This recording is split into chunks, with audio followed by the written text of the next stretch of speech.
We are here today to announce the arrest of 60-year-old Duane Keith Davis, a.k.a. Keffe D, for the murder of Tupac Shakur.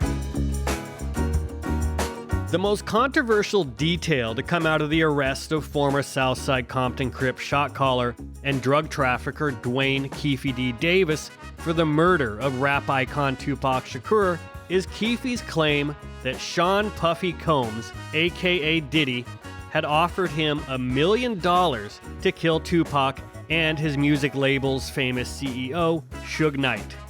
That $1 million claim is unsubstantiated beyond Keffe's statements, and ever since my documentary Murder Rap with Detective Greg Kading was released a decade ago, Puffy has, of course, denied it. Now, it was this documentary that claimed, which we know wasn't true. Yeah, check this out. We don't talk about things that are nonsense. However, the association between Keffe's Southside Crips and Puffy's Bad Boy Records is pretty well documented, with various witnesses on both sides confirming that the Southside Crips were backstage with Bad Boy artists during their shows on the West Coast in 1995, less than a year before Tupac was murdered.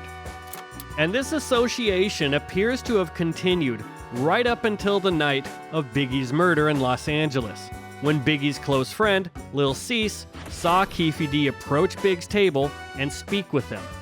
Where did these guys from Compton approach you and ask you for? Did I want security? At the party? Yeah, they came and set us up to Big though. So what's up? Smack hands? This association between Bad Boy and Compton Southside Crips allegedly started with a drug trafficking connection between Keffe D and a legendary hustler in Harlem. This is the story of Eric Von Zip Martin, aka Zip.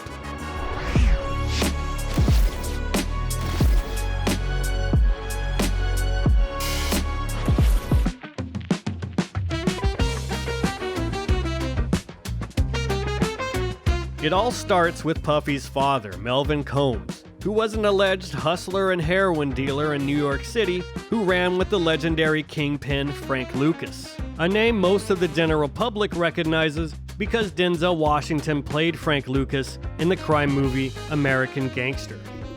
But the elder Combs' life was cut short at 33 when he was shot to death in his car just off Central Park West in 1972, after he was either suspected or falsely accused of being an informant following the arrests of him and a new crew that he was running with just a couple of weeks prior. Diddy was just a toddler when he lost his father. Zip and Puffy's friendship allegedly goes way back.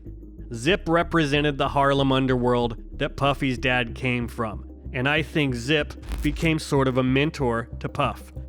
Journalist Stephen Daly wrote in a Vanity Fair article in 2000 that Puffy was attracted to his father's life on the edge, and that Zip Martin was the Yoda to Puffy's Luke. There is at least one photo online of Puffy and Zip together, this one showing them sporting champagne at a 1994 New Year's Eve event. Stephen Daly wrote, "Zip exists not in Puffy's world, but in a parallel world of ghetto celebrity, where powerful drug lords, men such as Alpo, Rich Porter, and the legendary Nicky Barnes, command brand name recognition and sometimes affection, and mingle easily with certain mainstream black celebrities. In the case files for the Biggie and Tupac murders, Zip has a different alias for every day of the week, with AKAs that include Equan Vaughn Williams, Roger Brown, Earl Martin, William Baldwin, David Williams, Eric Batterson, and Eric Patterson. His rap sheet includes heroin distribution and failure to appear for charges in Baltimore, and charges of cocaine and marijuana possession and resisting an officer in New Jersey, and various drug charges that were dismissed. And in fact, one of the more interesting themes to Zip's life, and one that has kind of raised some questions about what he was up to, is that it seems like he was never really touched by law enforcement. Puffy's valet/bodyguard at the time, Gene Deal, tells a story about the kinds of cash Zip had easy access to.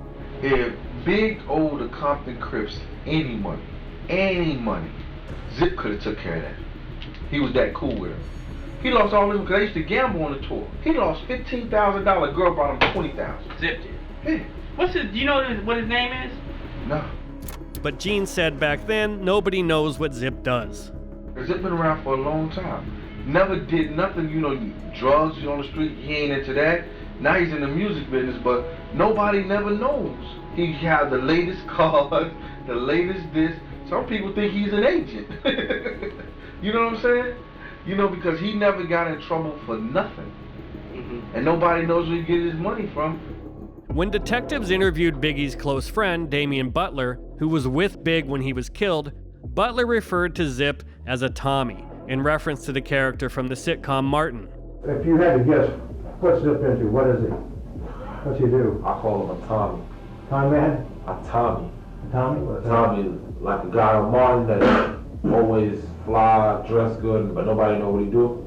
Okay. That's just a figure of speech. They call people like that Tommies. I don't know what he do. I couldn't even tell you. Zip was well connected, and he rolled with major celebrities of his day. When he opened his nightclub Zip Code in Harlem in the 2000s, Mike Tyson and Stevie Wonder were there. Go ahead, Stevie, tell him something. Hey, I'm just here, chilling out with my friend at Zips. And he was allegedly hanging out with NFL star Keyshawn Johnson in Los Angeles the night Biggie was killed. But more on that later. Keffe claims that he met Zip around 1991 at a neighborhood baseball game in the South Side Crips South Park in Compton. At the time, Zip was allegedly in business with an associate of Keffe's named Flint, and the Southsiders were playing against the Santana Block Crips, and Zip was their pitcher. Where does Flint introduce you to Zip at? We had a baseball game, and he was they pitcher. He was calling him why he couldn't. At this time, a kilo of cocaine could be bought in Los Angeles for around $18,600 and then sold in New York for $26 grand. That 40% markup made doing business in New York very lucrative. Keffe had his Colombian plug, and Zip had New York. A year or two after first meeting Zip, around 92 or 93, Keffe claims Zip introduced him to Puffy. On Santa Monica, Rudolph Highland. That's where I met. First day I met Puff. And Zip introduced you to this my boy. What did he introduce him as? This my friend, this my nephew. My boy. This my boy. They didn't see themselves as relatives or anything like that, like that was his nephew, or is that how he acted towards him? No, this my boy, this Puff. Keffe's close friend, Terrence Brown, who was supposedly the driver when the South Side Crips allegedly killed Tupac, also told detectives that Keffe met Puffy through Zip. Like Keith met Puffy through Zip. Tell us about Zip and Keith. What's happening with that relationship? Just partners. He's from the East Coast and he's from the West Coast, and they're just partners. Mm-hmm. Are they real good friends?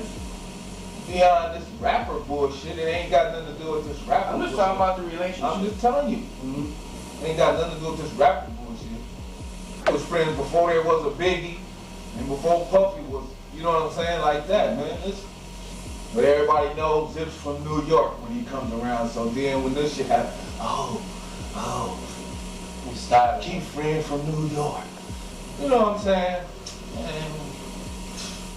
And Keffe's former close friend and alleged captain, Corey Edwards, also confirmed those connections. When's the last time you saw Zip? Probably since the Soul Train Awards. Okay. So he's from Southside also? No, Zip's from New York. Zip's from New York. Yeah. You don't know, he might be involved in the music industry, or? Well, I know he knows Puffy and all that. Oh, he does know Puffy, yeah. And he knows Biggie. Yeah, he knows Mike Tyson, them, he basically know all that out of New York. Okay. Yeah. And Keffe D knows Zip also? Yeah. Okay. And so does Baby Lang. Mm-hmm. Meanwhile, Biggie's wife, singer Faith Evans, claimed that she and Biggie met Zip through Puffy. And Zip was allegedly the godfather to Faith and Biggie's son. Biggie's friend, Damian Butler, said Faith and Zip must be close if Zip was godfather to her son, which is a good point. Now he's supposed to be the godfather to Biggie's son. Yeah. Is that right? That's what I said. I don't know. I was supposed to be the godfather. Who was this guy closest with? I mean, he got to be close to Faith if he's the godfather of her son. and Biggie's mother told LAPD detectives a story about Zip picking up Faith at LAX and that a carload of guys was following them around, with the statement reading, "En route, Faith mentioned to Zip that a black car was following them, and that Zip said that's okay, it's my nephew or cousin." And one wonders if those guys may have been Crips, providing Zip with some West Coast protection. Faith also told detectives that 2 days before Biggie's murder, Zip took her and a female friend to a party. By the summer of 1995, the rivalry between Death Row and Bad Boy turned violent. Suge Knight reportedly blamed a member of Puffy's crew for the murder of Suge's close friend, Jake Robles, in Atlanta, and according to Keffe, this leads to Puffy asking Zip to arrange for added security for Bad Boy when they're on the West Coast. That's where it started. I think the boy in Atlanta got shot. Jake. I think he's from Capitol Park. Yeah. He got shot. That's what really scared the boy, you know. Naturally, Zip allegedly turns to the South Side Crips, who he's already supposedly been in business with for years by this point. And Keffe claims Zip acts as basically a middleman between Bad Boy and the Crips. One day, me and Zip rolling up Greenleaf, and the phone rang, and he wanted to speak to me. Like, man, you think it's cool to come out there for our concerts? I said, why not? Why you can't come? Talking about Big Boy CEO. I'm like, man, that dude ain't nothing. Come on. I'm like, yeah, it's cool, man. You know, just give us like 40, 45, 50 tickets. And the Stephen Daly article in Vanity Fair in 2000 seemed to reference this relationship, writing, "With paranoia about Death Row running rampant in the Bad Boy camp, Combs was allegedly prompted to provide security for the tour through unconventional means. One Bad Boy insider who worked on the tour says that Combs was approached by a reputed Harlem drug kingpin named Zip, whose bodyguards Combs hired to provide protection on the tour." And in that article, Puffy's attorney acknowledged that his client and Zip knew each other, but that Puff hired only off-duty police officers for security. And I think it's important to note the wording that is used here. The claim from Keffe wasn't that his crew was hired for security. The claim was that they were given dozens of free tickets to Bad Boy shows as a perk just for being there. So he didn't give you no money, no security, nothing like that, just tickets. He gave us some tickets and I brought the crew. Of the 4 Bad Boy shows on the West Coast that Keffe claims he attended, the first one would have been the Irvine, California stop for the 1995 Summer Jam Tour, which was on August 13th, 1995. And I don't think it was a coincidence that this was just 10 days after Suge's infamous diss of Puffy at the Source Awards in New York City. Any artist out there want to be an artist and want to stay a star, don't want to have to worry about the executive producer trying to be all in the video, all on the record, dancing. Come to Death Row. And a few years ago, I came across a videographer who filmed the concert in Irvine. And on the footage, you could hear Biggie and Puffy shout out a happy birthday to Zip or Big Zip from the stage. And I confirmed that Zip's birthday would have been the very next day, August 14th. But it sounds like Keffe attended that first show in Irvine more just for fun. But by mid-October, Suge's close friend, Big Jake Robles, had been murdered right in front of him in Atlanta, which Knight allegedly blames on one of Puffy's bodyguards, and Suge has sprung Tupac from jail and now joined forces with him in LA. So I don't think it's any surprise that the first time Keffe claims he and his crew were requested to attend a Bad Boy show was the San Diego event for BET's Fattest Hip Hop Tour 95. And Zip is allegedly there to arrange it. What happened in San Diego and how'd that develop? Zip came on the street, said the boy wants us to come down there to the concert. We jumped in Zip van and my SS and rode down there. So I was in my own car. It was me, Lane, Big Dre, and somebody else jumped in. Everybody else jumped in the van with him, the party van. You ran into Puffy at the hotel or at the concert? We ran into him at the concert, then we went to the hotel after the concert. Gene Deal also confirmed that Zip was like a middleman between Bad Boy and the South Side Crips. Puff had a friend, and I don't know if it was just like somebody that's cool with him and everything like that. And he had a bunch of friends that was Crips and everything. So when I went up, you remember what this friend's name is? You know, Jeff Irvine. Okay. And Keffe's former close friend and captain, Corey Edwards, also confirmed that Zip has been down to Compton on a few occasions. How many times has Zip been down to your house to visit? I done seen Zip over there once or twice. To your house, but he's come to your house. Well, if I'm standing outside, he's never just stopped and knocked on my door and asked for me. I might be standing in front and he's coming through and stop. Hey, what's happening, man? What you doing tonight? It's a party over here, whatever. Let's hook up. If you want to go, something like that. Word also got around to the Pyrus who allegedly associated themselves with Death Row Records that their Crip rivals in Compton were now aligned with Death Row's rivals in New York. And one of those Pyrus who worked for Death Row as a graphic artist was Henry Hindog Smith, who laid out this relationship for detectives. A lot of the guys from New York, they are, they're intimidated by people from LA. Yeah, Puffy was very intimidated by Suge Knight, which caused him to be a little bit smarter and start hiring gangsters. Do you think they tried to hire whoever the enemy of Suge? Exactly. I think that these guys probably went to Puffy and them and said that they can really, they can take care of the situation. Because, a lot of times we can go out there in New York, and tell them guys fuck them right to their face and they wouldn't do nothing. Most of the time the guys in New York are usually frail or skinny guys and stuff. Mm-hmm. And when they see Death Row, they think of Death Row like a football team. And of course, Keffe D has claimed that as the rivalry between the two coasts got more dangerous, that eventually Puffy offered him $1 million to take care of Suge and Tupac.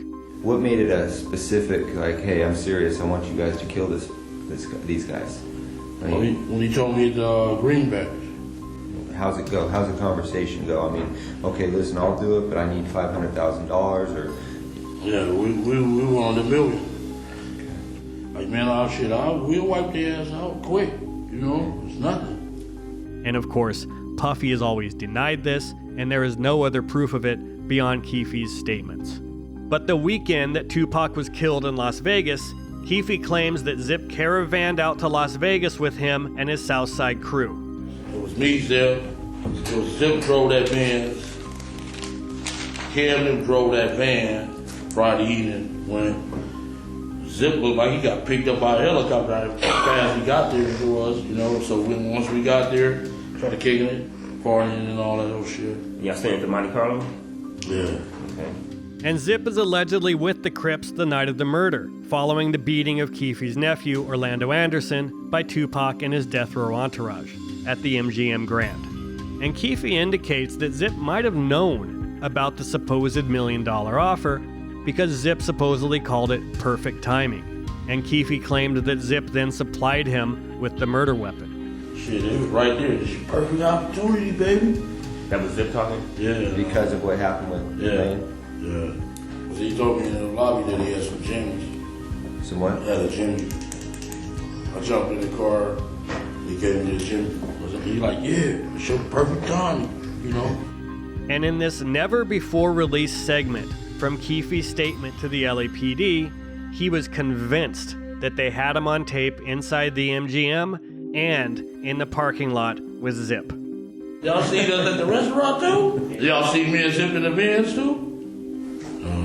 Y'all see the surveillance I got in the car with in the vans. And that following the murder, Keffe told Zip to go get the money. And did you ask him then about his money? About your money, when you gonna get paid or whatever? No, I say that on the phone. Zip, go get our cash. Okay, so you tell Zip we need to get paid. What does Zip say? I'm gonna go back home and have it? Yeah, I'll get back with y'all in a minute. Yeah. And Keffe claims that years later, D-Mac, another figure who had alleged ties to both New York and Compton, told Keffe that Zip got half the money, but kept it. Where'd you run into D-Mac at? I met him off the train at the 76 station. And D-Mac's... I like, man, call your boy, I like, man, call your boy. He like, man, what's that still mad? Where's Zip behind that shit? Zip got that money. I like, what? He like, yeah, man, dude gave Zip the money. And Zip got paid. They fell off behind that old shit. Plus, Biggie got killed. Zip keep the money. Zip kept the money from us, bro. And he didn't give it to them, and then Big got killed. Yeah, all that. That's all right, y'all had our back. So for years, it seems like Zip knows everybody. But then after Tupac and Biggie are killed, suddenly nobody knows Zip. And detectives investigating Biggie's murder took notice of this and wondered why no one wanted to talk about him. You know more about Zip than what you're saying. And everybody has the same reaction as you do. And this guy's around all the time. See, even all these people that are close to him and all this Zip guy, nobody wants to give his first name. I mean, here he is, a godfather of some kids, and nobody knows his real name. This guy's a stranger. You say he's a Tommy. Nobody know what he do. He was asking me what. Yeah, I think somebody does know what he does out there, but nobody has the guts enough to tell us. And it led to a heated exchange with Biggie's friend, Damian Butler, who also witnessed Biggie's murder, where Butler even threatened to walk out of the interview. The Zip character seems to shake up everybody we talk to. I'll tell you what, when you see Zip, tell him we need to talk to him. Well, how can I tell you when the next time I'm gonna see him? He's not a person that I can see. Maybe listen, if I go around Damien, here, I'll see him. Damien, listen to me. Next time you see him, you give him my card. I don't know what the big issue is Zip for. Shoot, that's our best friend, man. I'm feeling insulted right now. You talking about Zip is your best friend? I'm talking about Big, man. Big is my best friend. He died in my arms. And I'm living with Biggie's mother every night. She cries. You're not hurt. I'm not hurt for what? I'm out of here, man. I'm taking this as a disrespect. I'm not hurt because of my friend is dead? No, you're not hurt. Hurt because of what? What are you Because telling me? you're holding back on Zip. I'm out of here. I ain't gotta go through this. Same reaction. I don't have to go through this. Huh? This ain't got nothing to do with Zip. You getting disrespectful. You are not intimidating. Have a seat. The Biggie's entourage, everybody we've talked to, and some other people, they say, talk to Damien. He knows who this guy is. Somebody else says, talk to Little C. We know who this guy is. And you know who he is. Talk to Faith. Faith knows who he is. We talk to Faith. We talk to Faith. She don't. She says she don't know who he is. We talk to Mrs. Wallace. I don't know who he is. I just know him as Zip. The detective pointed out that Zip was thanked in the liner notes to Biggie's posthumously released second album, Life After Death. Zip's name's on the cover of Biggie's, or Biggie's Hypnotized. His name's in there. I didn't see it. It's in there. Trust me. I see it. If you look on that cover sheet inside the CD, it says, thanks, Uncle Zip. That's crazy. And Zip, who now nobody knows, is on Bad Boy Records' list of attendees for Biggie's funeral, under a Zequan Williams alias. And this brings us back to the night of Biggie's murder in 1997, and an interesting detail from that incident that has never been revealed before. And it's a moment that I was only able to figure out by combining several statements from the case files together.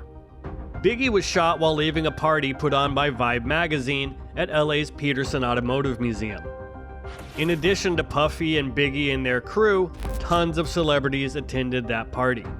And apparently, Zip Martin was also there, and he checked in with Biggie at one point. Was Zip there? Zip came and left. He came and left. Was he with those guys from Compton? No, I don't know, because they came different times. And Keffe D, who we know was also at this party, claimed in his book that he had seen Zip and NFL star Keyshawn Johnson together earlier that evening. And then, Keffe's former friend, Corey Edwards, claims he was at the after party later that night after the Vibe party at a mansion up in the hills, and that Zip and Johnson were there together as well. Okay, so Zip was at the mansion after the Vibe party. Okay, and who was he there with?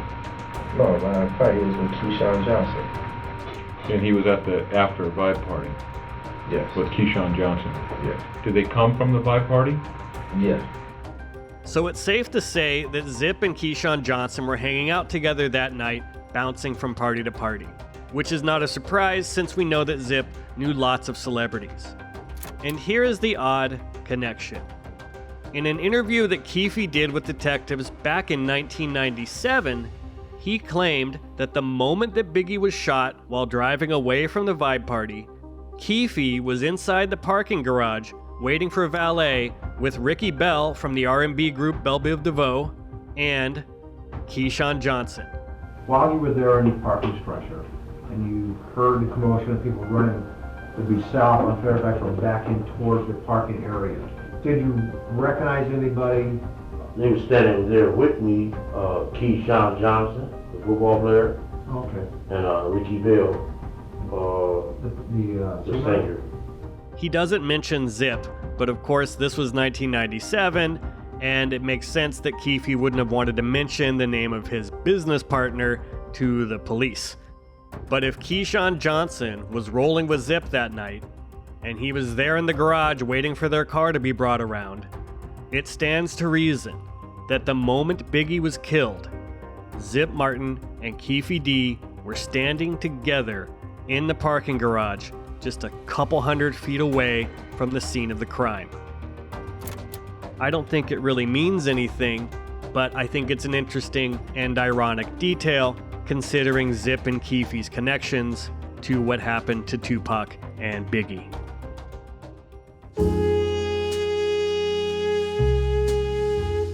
Zip himself passed away on August 27, 2012, reportedly from cancer.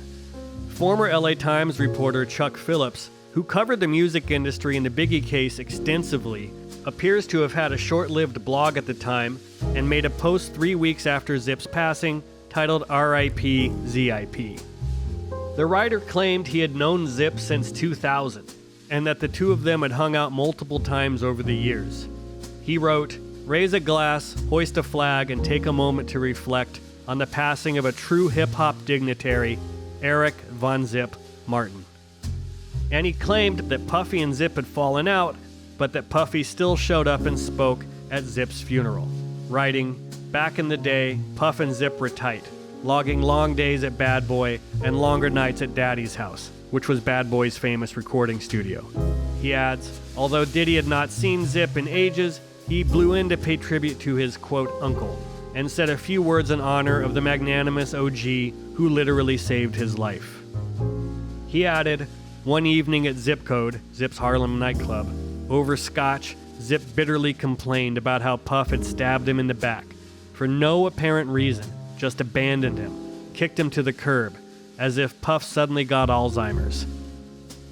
On Zip's passing, an ex-colleague of Phillips reportedly told him, his secrets die with him.